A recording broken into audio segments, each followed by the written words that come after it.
The elderly woman who accidentally texted a gang leader changed his life forever. An elderly grandmother accidentally sent a text meant for her grandson to the most dangerous man in the city. What happened next will restore your faith in humanity. Before we begin this extraordinary true story, drop a comment below telling me where you're watching from right now.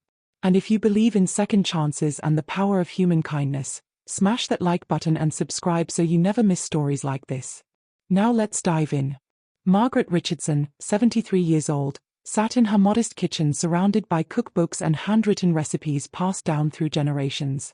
Her arthritic fingers struggled with the smartphone her daughter had bought her last Christmas. She was trying to text her grandson about Thanksgiving dinner, but technology had never been her strong suit. She carefully typed out the message. "Hi sweetie, Thanksgiving is at my house this year. Dinner at 3 p.m. Please come. I'm making your favorite pecan pie. Love you, Grandma Marge." She squinted at the screen, double-checked what she thought was her grandson's contact, and hit send. Across the city, in a warehouse that served as headquarters for one of the most feared criminal operations in the state, Vincent Drake's phone buzzed. At 32, Vincent had built an empire through fear, violence, and calculated ruthlessness. He ran everything from protection rackets to illegal gambling, and his reputation kept even hardened criminals awake at night. He glanced at his phone, expecting another message about a drug shipment or territory dispute. Instead, he read Margaret's invitation. His first instinct was to ignore it, obviously a wrong number. But something about the message made him pause. "Please come. I'm making your favorite pecan pie. Love you." When was the last time anyone had said they loved him? When had anyone last invited him to something that didn't involve money or violence? He stared at those three words. Love you. They felt foreign, like a language he'd once known but had forgotten how to speak. Vincent typed back. "I think you have the wrong number." He was about to put his phone away when it buzzed again. "Oh my goodness, I'm so sorry. These phones are so confusing. I was trying to reach my grandson Timothy. Please forgive this old lady's mistake." Vincent found himself smiling, a rare expression on his scarred face. "No problem. Hope Timothy makes it to dinner." He put the phone down and returned to counting money from the previous night's collections. But throughout the day, his mind kept drifting back to that accidental invitation. Somewhere in this city, a grandmother was making pecan pie and hoping her grandson would show up. 3 days passed. Vincent couldn't shake the memory of that text. He'd grown up without family, bounced between foster homes until he aged out of the system at 18.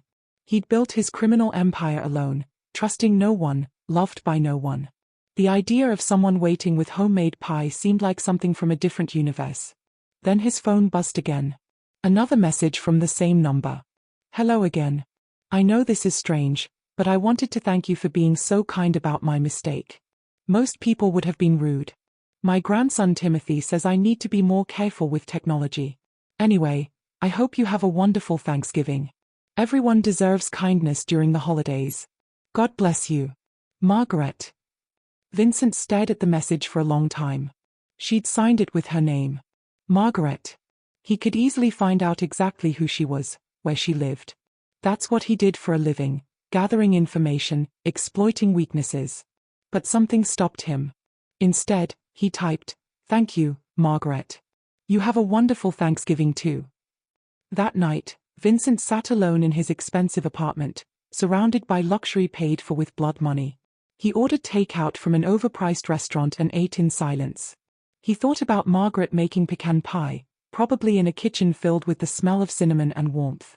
He thought about families gathering around tables, sharing meals and laughter. He thought about a life he'd never had and probably never would. Thanksgiving came and went. Vincent spent it alone, as usual.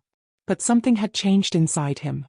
That brief exchange with the grandmother who'd texted the wrong number had cracked something open in his chest, a feeling he'd buried so deep he'd almost forgotten it existed. Loneliness. 2 weeks later, Margaret texted again. "Hello friend. I hope you don't mind me reaching out. I've been thinking about you. I don't know anything about you, but something tells me you might be alone for the holidays. I'm making Christmas cookies this weekend. If you'd like some, I'd be happy to leave a box somewhere for you to pick up. No pressure, just an old lady who makes too many cookies. Margaret." Vincent sat in his office, his lieutenant waiting for instructions about a rival gang encroaching on their territory. He read Margaret's message 3 times. A smart man would block the number. A cautious man would ignore it. A man in his position couldn't afford connections, especially with innocent civilians. He typed back. "That's very kind of you, but you don't need to do that." Her response came immediately. "I know I don't need to. I want to. Everyone deserves a little sweetness during Christmas. Besides, baking is how I show love, and I have plenty of love to give. Even to wrong-number strangers." Against every instinct he'd honed over 15 years of criminal life, Vincent gave her an address. Not his home or his warehouse, but a neutral location, a coffee shop parking lot downtown. "I'll be there Saturday at 2 p.m. Black SUV." He added, "I'm Vincent, by the way." Saturday arrived cold and grey. Vincent parked his SUV in the coffee shop lot, feeling ridiculous. His phone buzzed. "I'm here. I'm in the old blue sedan. I have a pink scarf on." He looked around and spotted her immediately. A tiny elderly woman with white hair and indeed a bright pink scarf, waving at him from an ancient Bic that had probably been old when he was born. Vincent got out and approached her car. Margaret rolled down her window, her face lighting up with a smile that reminded him of sunshine. "Vincent. How wonderful to finally meet you. I brought gingerbread, sugar cookies, and snickerdoodles. I wasn't sure what you'd like, so I made them all." She handed him a large tin decorated with reindeer. The smell of fresh baking hit him like a memory he'd never had. "Thank you," he managed, his voice rougher than intended. "This is really kind of you, Margaret." "Would you like to sit for a moment?" she asked. "I brought hot chocolate in a thermos. It's freezing out here." Every rule Vincent had ever lived by screamed at him to take the cookies and leave. But he found himself saying, "Sure, just for a minute." They sat in Margaret's warm car, drinking hot chocolate from paper cups, eating cookies that tasted like everything good he'd never experienced. Margaret talked about her life, her late husband who'd passed 5 years ago, her daughter who lived 3 states away, her grandson Timothy who was studying engineering in college. "What about you, Vincent?" she asked. "Do you have family?" He could have lied. Should have lied. Instead, he heard himself saying, "No. No family. Never really did." Margaret's face filled with such genuine sadness that Vincent had to look away. "Everyone needs family," she said softly. "Blood or chosen, we all need people who care." She patted his hand with her small, wrinkled one. "Well, now you have a friend. Whether you want one or not, I'm quite stubborn about these things." Vincent left that parking lot with a tin of cookies and a feeling in his chest he couldn't name. That night, instead of going to one of his clubs or meeting with his crew, he sat alone eating gingerbread cookies and thinking about how a simple act of kindness from a stranger had affected him more than any amount of money or power ever had. Margaret continued to text him. Just simple messages. "Hope you're having a good day. It's raining here. Stay dry. Found a wonderful book at the library." Vincent found himself responding, keeping his answers brief but honest. He never told her what he did for a living, but he suspected she sensed he wasn't exactly a law-abiding citizen. One January evening, Margaret's text was different. "Vincent, I need help. I hate to ask, but I don't know who else to turn to. Someone broke into my house while I was at church. They took my late husband's watch and some cash I kept for emergencies. The police came but said there's not much they can do. I'm scared to be here alone now. I'm so sorry to bother you with this." Vincent's blood ran cold, then hot with rage. He called her immediately. "Margaret, are you okay? Did they hurt you?" Her voice was shaky. "I'm fine, I wasn't home. But Vincent, I've lived in this house for 40 years. I've never been afraid here before. Now every sound makes me jump." "Text me your address," Vincent said. "I'll take care of it." Within an hour, he'd pulled up to a small house in a working-class neighborhood, the kind of place he'd grown up around. Margaret met him at the door, looking smaller and more fragile than she had in the parking lot. Vincent spent 3 hours at her house. He changed the locks himself, installed motion sensor lights he'd had one of his guys pick up, and made calls that ensured every criminal in a 10-block radius knew that this house, this woman, was untouchable. Anyone who came near her would answer to him personally. "You didn't have to do all this," Margaret said, watching him work. Yes, I did, Vincent replied simply. She made him tea and they sat in her living room, surrounded by photos of her life. Her wedding day, her daughter's graduation, Timothy as a baby. A life built on love and memories. Vincent, Margaret said carefully, I don't know what you do for work, and maybe I don't want to know. But I see a good man sitting in my living room. A man who spent his Saturday helping an old lady feel safe. That's who you really are. You don't know me, Margaret. I know enough. I know you've been alone. I know you responded to a wrong number with kindness. I know you're sitting here drinking tea when you probably have a dozen other places you could be. That tells me everything I need to know. Vincent left her house that night feeling like two different people were at war inside him. The Vincent Drake who ruled through fear and violence, and the man Margaret seemed to see, someone capable of kindness, worthy of tea and homemade cookies. Over the following months, their friendship deepened. Vincent found himself stopping by Margaret's house every week, always with an excuse. He was in the neighborhood. He wanted to check the locks. He'd picked up groceries and had extra. The truth was, those hours in her small, warm house were the only time he felt human. Margaret never asked about his work, but she talked about hers, about the volunteer work she did at a homeless shelter, about the neighborhood kids she tutored in reading. She talked about her faith, about forgiveness and redemption, about how it's never too late to change. One evening, Vincent arrived to find Margaret crying. Timothy had called. He wasn't coming home for Easter. Too busy with school and a new girlfriend. I'm being silly, Margaret said, wiping her eyes. He's building his own life. I should be happy. But I miss him terribly. You're not being silly, Vincent said. You love him. Love means missing people. Margaret looked at him with those kind eyes that saw too much. Yes, it does. And love means hoping for people, even when they've lost hope for themselves. The turning point came on a Tuesday in April. Vincent was meeting with a rival gang leader to negotiate territory. The meeting went bad. Guns were drawn. Vincent's lieutenant was shot. In the chaos, Vincent made a split-second decision. Instead of shooting back, escalating into a war that would leave bodies in the street, he called for a retreat. His crew thought he'd lost his mind. You didn't back down. Backing down showed weakness. But as they rushed his wounded lieutenant to a doctor they had on payroll, Vincent thought about Margaret. About the man she thought he was.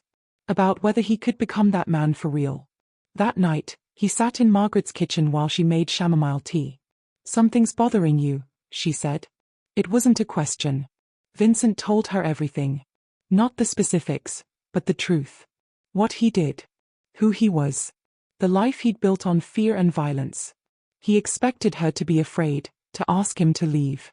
Instead, Margaret sat down across from him and took his hands in hers. Vincent, we all have pasts. We've all made choices we regret. But every single day is a chance to choose differently. You're not too far gone. Nobody is. I've hurt people, Margaret. I've done terrible things. Then stop. It's that simple and that hard.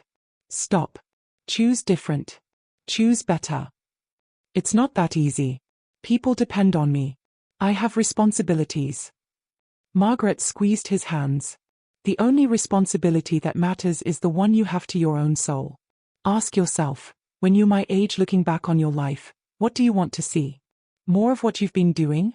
Or something different? Something real? Vincent went home that night and didn't sleep. He thought about the man he'd become, the empire he'd built on other people's suffering. He thought about his lieutenant lying in a makeshift hospital bed with a bullet wound. He thought about Margaret's words. Choose different. Choose better. The next morning, Vincent called a meeting with his top people. He told them he was out. They could buy him out or he'd walk away with nothing, but he was done. They thought he was joking. Then they thought he'd lost his mind. When they realized he was serious, they offered him everything to stay. More money, more power, complete control. I don't want any of it, Vincent said. I'm choosing different. It took 3 months to extract himself from the life he'd built. 3 months of negotiations, of carefully separating himself from criminal enterprises, of ensuring the people who worked for him wouldn't target him for leaving. He liquidated legitimate businesses he'd bought with dirty money, donated most of the proceeds to the homeless shelter where Margaret volunteered. Margaret never asked about the details. She just smiled when he showed up at her door one June afternoon and said, "I'm out. Clean. Legal. I don't know what I'm going to do with my life now, but I'm out." She hugged him, this tiny elderly woman embracing a former gang leader, and said, "I'm so proud of you, Vincent. Now the real work begins. Figuring out who you want to be." Vincent enrolled in community college. At 33, he sat in classrooms with kids 15 years younger, learning about business administration. He got a job at a construction company, starting at the bottom, manual labor that left him exhausted but clean.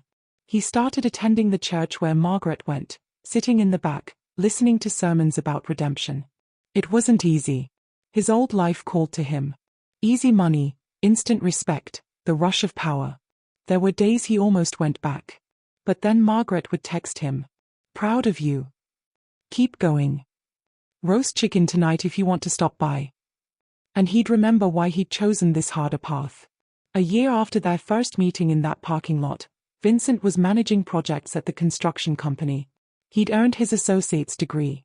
He'd started volunteering at the homeless shelter, using his street knowledge to connect with people others couldn't reach. He was building a life that meant something. Timothy came home for Thanksgiving that year. Vincent stayed away, not wanting to intrude on family time. But Margaret insisted he come for dessert. "Your family now," she said firmly. "Wrong number or not, your family." Timothy was wary at first, this clean-cut young man protective of his grandmother.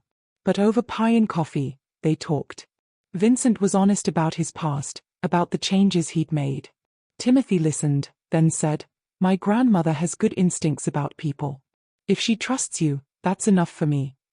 2 years after the wrong text, Vincent was assistant manager at the construction company.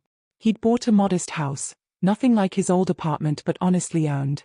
He'd reconnected with a half-sister he'd lost track of years ago. He was building the life Margaret had told him was possible. One spring morning, Vincent's phone rang. It was Timothy, and his voice was shaking. "Vincent, it's Grandma. She had a stroke. She's at Memorial Hospital. Can you come?"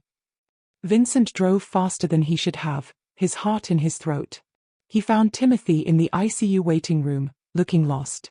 They sat together, waiting for news. When the doctor came out, she said Margaret had made it through the night, but the next 48 hours were critical. Vincent sat by her bed, holding her small hand, this woman who'd saved his life without even knowing it. "You have to stay," he whispered. "You have to keep texting me about cookies and rainy days. You have to see what I become. Please, Margaret. Please stay."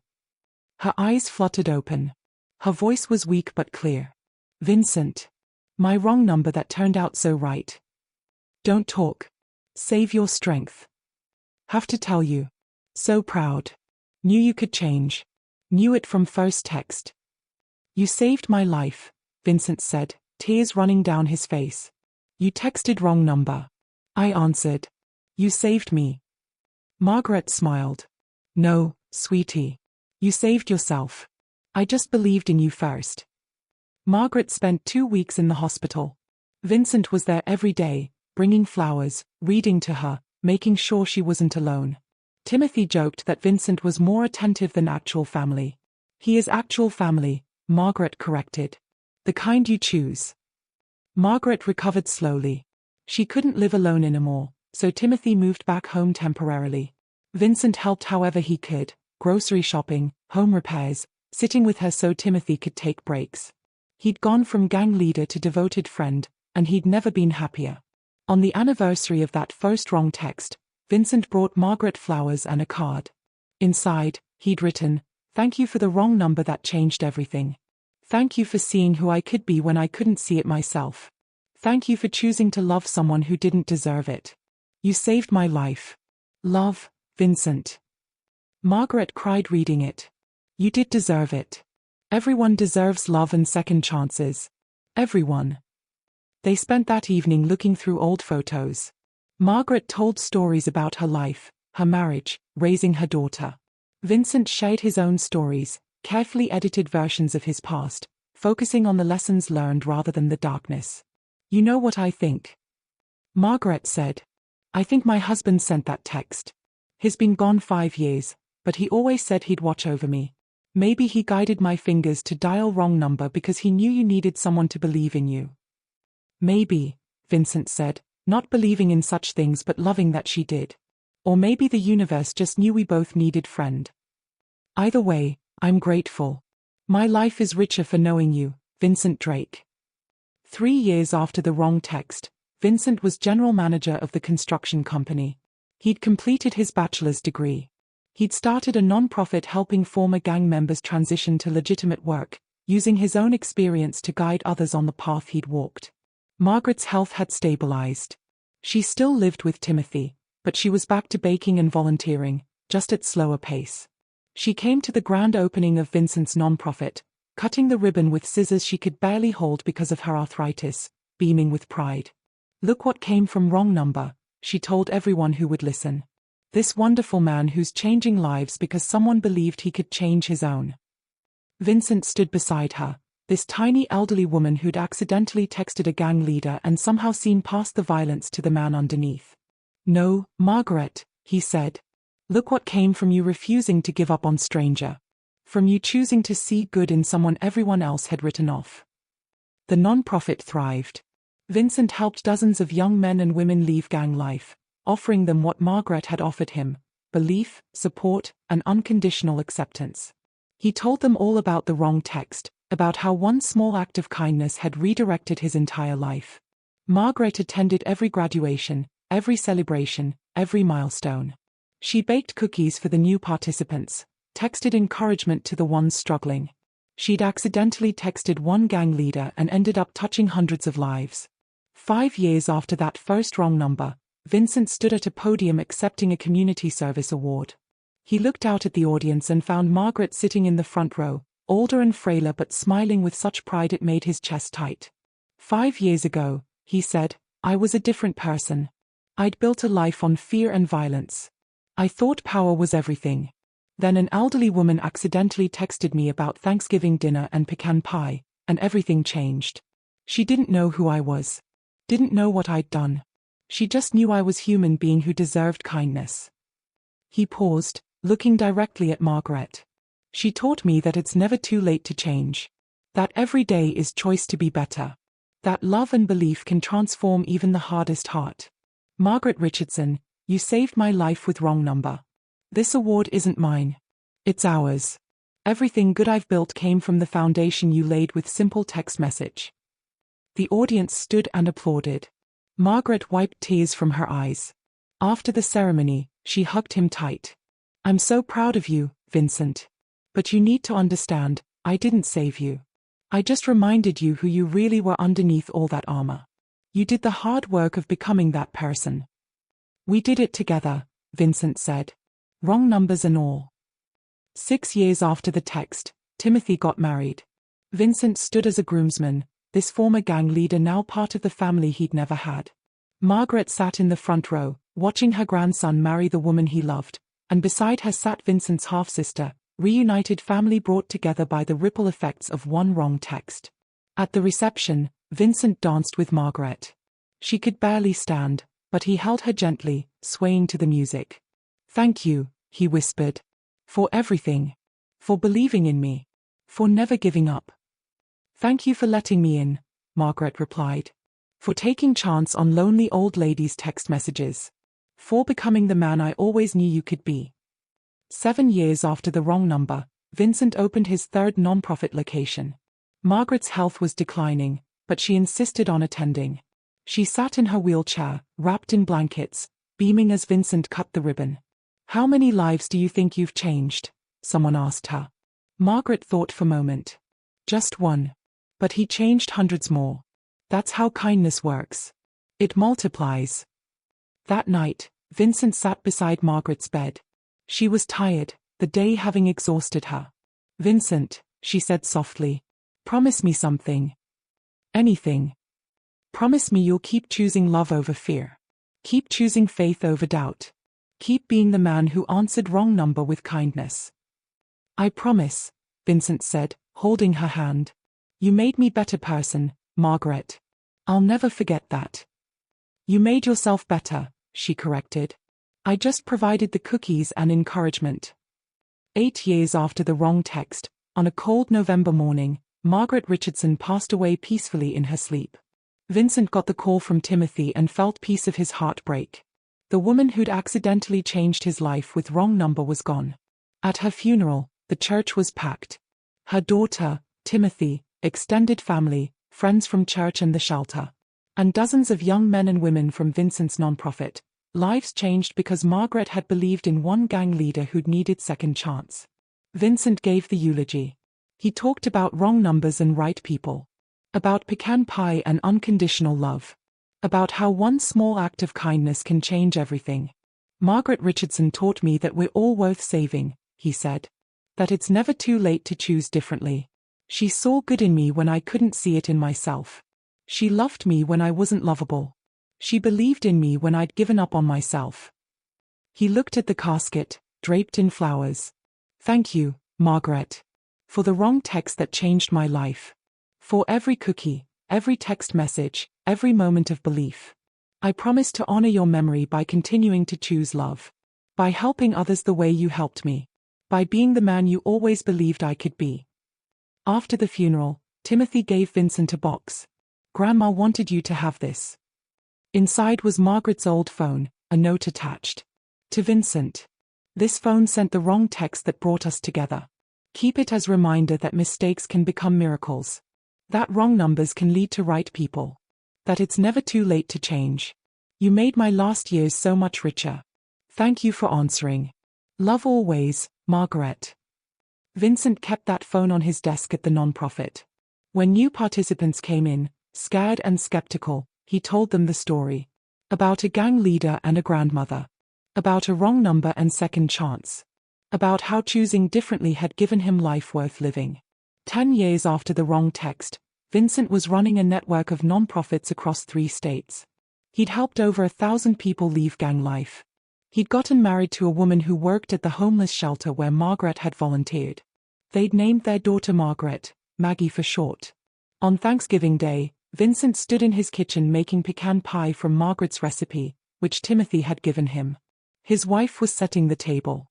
Maggie, 3 years old, was drawing pictures. Former gang members who'd become family were arriving for dinner. Vincent's phone buzzed. Text from unknown number. Hi, I'm trying to reach my sister about Thanksgiving plans. Is this Jessica? Vincent smiled, thinking of Margaret. Thinking of how his life had changed because he'd chosen to respond with kindness to wrong number. He typed back, wrong number, friend. But I hope you have wonderful Thanksgiving. Everyone deserves kindness during the holidays. Thank you, came the reply. That's really nice of you. Happy Thanksgiving. Vincent put his phone down and looked around at his home filled with love and laughter. At the life he'd built from the ashes of his old one. At the family he'd chosen and who'd chosen him back. What are you thinking about, honey? His wife asked. Just how everything can change with one choice, Vincent said. How wrong number can become the rightest thing that ever happened. How it's never too late to be better.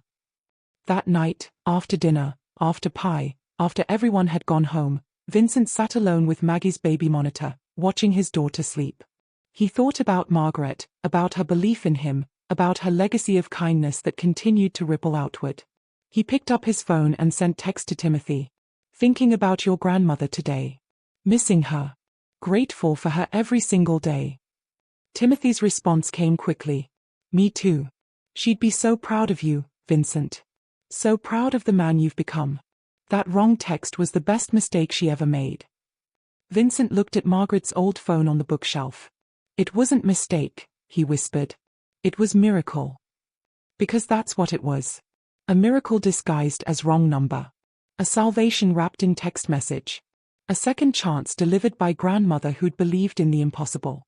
Vincent Drake had been gang leader, a criminal, a man without hope. Then Margaret Richardson had accidentally texted him about pecan pie and Thanksgiving dinner. And everything had changed. Not overnight. Not easily. But completely. Because she'd chosen to see his humanity when everyone else saw monster. Because she'd offered love when he'd earned hate. Because she'd believed in second chances and demonstrated that belief with cookies and kindness and unconditional acceptance.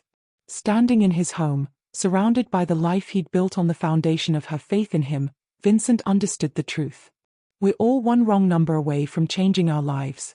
One chance encounter away from becoming who we're meant to be. One choice away from redemption. All it takes is willingness to answer when kindness calls. To respond with hope instead of cynicism.